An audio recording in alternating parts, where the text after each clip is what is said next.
सारे स्टेटमेंट सही होते हैं। सो यहाँ पे कंफ्यूज मत होना, कभी एंटी वाले को कोई भरोसा नहीं है ज़्यादा।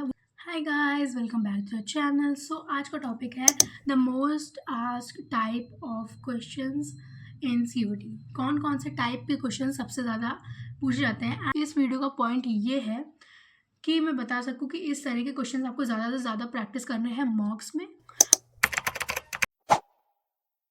सो फर्स्ट टाइप्स ऑफ क्वेश्चन जो पूछ जाते हैं वो है match the following, and match the following are not very easy. I am telling you guys, बिल्कुल आसान नहीं होते हैं। अगर आपको लगता है कि ये बहुत आसान होते हैं, एक मैच कर लिया हो जाएगा, ऐसा नहीं होता। अगर एक स्टाफिंग से है तो दूसरा पार्टनरशिप से आएगा, तीसरा कंज्यूमर प्रोटेक्शन से आएगा, ऐसा होता है। एंड वो बिल्कुल सेम भाषा में लिखे रहते हैं, सेम वर्ड यूज़ किए जाते हैं, एंड वो बिल्कुल सब एक दूसरे को लगता है, दिमाग में लगता है कि ये भी सही है, वो भी सही है, वो भी सही है, ये भी सही है।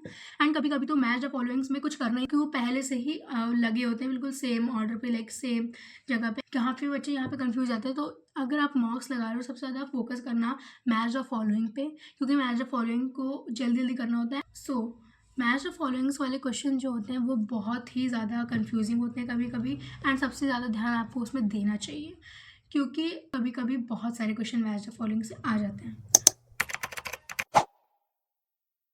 सेकेंड टाइप ऑफ क्वेश्चन जो आते हैं वो हैं चूज़ द करेक्ट स्टेटमेंट्स। तो चूज़ द करेक्ट स्टेटमेंट्स में कभी कभी हमारे जो ऊपर लिखा रहता है, यही जो मैंने अभी लाइन बोली, चूज़ द करेक्ट स्टेटमेंट, इसमें कभी कभी नॉट लिखा रहता है। सो हम लोग वो नॉट नहीं पढ़ते, क्योंकि जो ये एक नॉट वाला पॉइंट है, बहुत सारे बच्चे इसको हेकड़ी में आके ना कर देते हैं कि हमको तो आता ही है।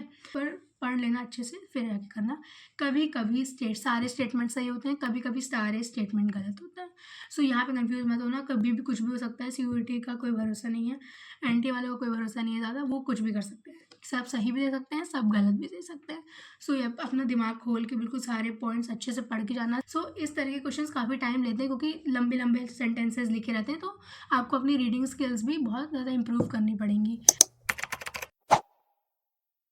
थर्ड टाइप ऑफ क्वेश्चन जो कि है पैराग्राफ बेस्ड। सो पैराग्राफ बेस्ड क्वेश्चन जो होते हैं वो अक्सर लास्ट में होते हैं, बट मैं ये प्रेफर करूँगी कि आप पैराग्राफ वाले क्वेश्चंस पहले कर लो। मैंने पैराग्राफ वाले क्वेश्चंस पहले कर लिए थे, काफ़ी सही लगा था, क्योंकि लास्ट में जब आपके पास कम टाइम बचा होता है ना, एंड फिर आप पैराग्राफ को देखते हो ना, तो आपकी मतलब थोड़ा सा पैनिक होने लगता है। ठीक है, ज़्यादा क्वेश्चन नहीं आते, 3 क्वेश्चन रहता है, सेम पैराग्राफ रहता है। कभी कभी तो आपको पैराग्राफ पढ़ने की ज़रूरत ही नहीं पड़ती। पहले पैराग्राफ मत पढ़ना, पहले क्वेश्चन पढ़ना, उसके ऑप्शंस देखना। कभी कभी पैराग्राफ से रिलेवेंस भी नहीं होता उस चीज़ का, आप ऑटोमेटिकली आंसर कर लोगे। पर मेरा ये ऑप्शन है कि अगर आपको पैराग्राफ पढ़ने का टाइम है आपके पास, तो जल्दी जल्दी पैराग्राफ पढ़ लो। बहुत लंबा पैराग्राफ नहीं होता, बिल्कुल छोटा सा होता है, इतना लाइक 100 वर्ड का या फिर 150 वर्ड्स का पैराग्राफ होता है। आप वो पढ़ लेना, एंड जैसे जैसे आप क्वेश्चन करो वैसे वैसे उस पैराग्राफ के उस पॉइंट में आपको पता चल जाएगा कि इस पॉइंट में ये है, इस पॉइंट में ये है। तो आप 3 या फिर 4 क्वेश्चन होते हैं पैराग्राफ के, कभी कभी 2 पैराग्राफ हो जाते हैं, तो 3 क्वेश्चंस इस पैराग्राफ के, 3 क्वेश्चन उस पैराग्राफ के भी हो जाते हैं।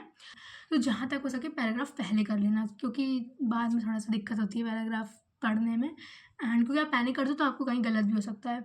अच्छा ठीक है, अगर आपको लग रहा है कि ये मैं बोल रही हूँ कि पैराग्राफ पहले कर लो, पैराग्राफ के बेसिस पे आपके 3 क्वेश्चन अटके हुए हैं, 2 पैराग्राफ आ गए तो 6 क्वेश्चन इंक्लूडिंग पैराग्राफ।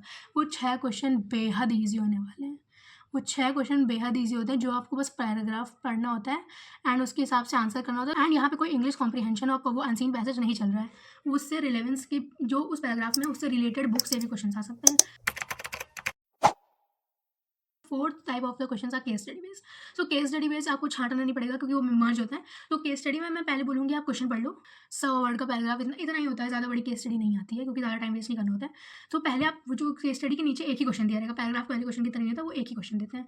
एक क्वेश्चन आप पढ़ लो, पहले आपको क्वेश्चन पढ़ लो, उनमें पूछा क्या है, फिर केस स्टडी पढ़ो, तो आपको पता चलेगा मुझे कितना ही रिलेवेंस चाहिए। पूरी केस स्टडी पढ़ने का कोई पॉइंट नहीं है। एंड केस स्टडी वाले क्वेश्चन जो होते हैं हमें 12th में प्रैक्टिस कराए जाते हैं, एंड थोड़ा थोड़ा रिलेवेंस वैसे ही क्वेश्चन आते हैं। सो जो आपकी बुक में केस स्टडी क्वेश्चन जो आपके टीचर्स प्रैक्टिस करानी है वो कर लो, एंड सीयूटी मॉक्स तो हैं ही, बाकी जो सीयूटी मॉक्स की जो बुक्स आती है वो तो हैं ही।